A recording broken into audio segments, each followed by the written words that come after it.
Sa kabila nga po mga idol ng hindi paglalaro ni Kawhi Leonard sa Clippers sa kanilang Game 1 laban sa Dallas Mavericks, nagawa pa rin naman nga po nila na manalo dito 109-97 sa pangunguna ng kanilang mga players na sina James Harden na nagtala ng 28 points, Ivica Zubac 20 points, 15 rebounds at si Paul George na merong 22 points. Tumulong rin naman dito sina Russell Westbrook at Terrence Mann na parehong 13 points ang naitala upang makuha ang 1-0 na kalamangan. Yes mga idol, lahat nga po ng mga natitirang players ng Clippers nag-step up ng todo na ikinatuwa ng kanilang mga fans. Ayon pa nga po sa naging pahayag ng ilang mga analyst, matalino ang hindi nila pagpapalaro kay Kawhi Leonard since alam nga po ng Clippers na kakayanin nila na manalo laban sa kabadong team nga daw na Dallas Mavericks gamit ang kanilang lineup since marami rin naman ditong mga superstar ang kayang mag-take over sa opensa. Ibig sabihin na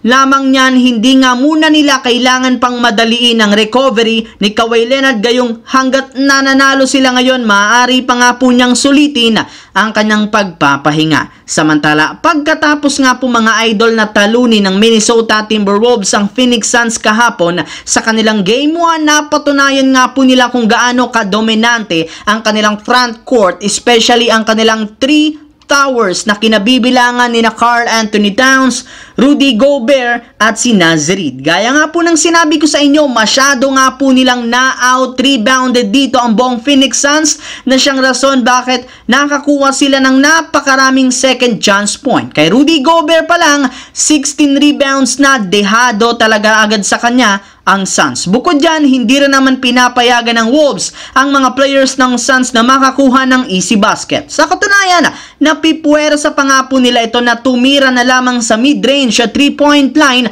imbes na sumalaksak sa paint area. At maliban dyan sa defense at rebounding, hindi rin naman nga natin may kakaila na pare-parehong may kakayahan sina Gobert, Towns at Reid pagdating sa scoring kung saan lahat nga sila nakapagtala ng double-digit points. Kaya eto na rin naman ang mismong rason bakit na-outscored nila ang Suns sa ilalim ng basket. Kaya dyan pa lang makikita na natin kung gaano mas magiging dominante pa ang 3 tower ng Timberwolves lalo pat wala nga ni isa mang player ng Suns na kayang magpahinto sa tatlong ito. Sa kabilang banda, kasunod nga po ng pagkatalo ng Lakers sa kanilang Game 1 sa Denver Nuggets, naging maingay nga muli sa social media ang kanilang dating big man na si Dwight Howard kung saan nagpost nga siya dito ng kanyang larawan habang nakasuot ng Lakers jersey. Ika nga'y, tama lamang nga daw po ang kanyang sinabi noon na siya lamang ang nag-iisang player na kayang magpahinto kay Nikola Jokic. Sinabi rin naman ito na kung si LeBron James nga daw po ay 39 years old na,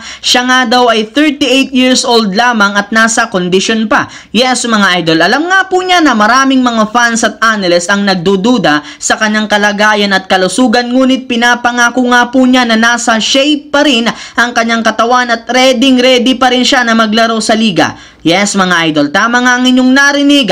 Nagmamakaawa muli si Dwight Howard sa front office ng Lakers na kunin na siya nito sa lalong madaling panahon, lalo pat malaki nga po ang kanyang maitutulong kay Anthony Davis sa kanilang front court, lalo na pagdating sa pagpapahinto kay Nikola Jokic. Imagine, Anthony Davis as Dwight Howard para sa front court tandem ng Los Angeles Lakers. So that's it mga idol, ang ating bagong video. Once again, this is your J-Zone TV. Huwag kalimutang mag-like, mag-subscribe, pindutin ang notification bell sa akin channel para lagi kayo maging updated sa mga videos na pinapalabas ko. Isang malaking shoutout sa lahat mga idol. Maraming salamat po.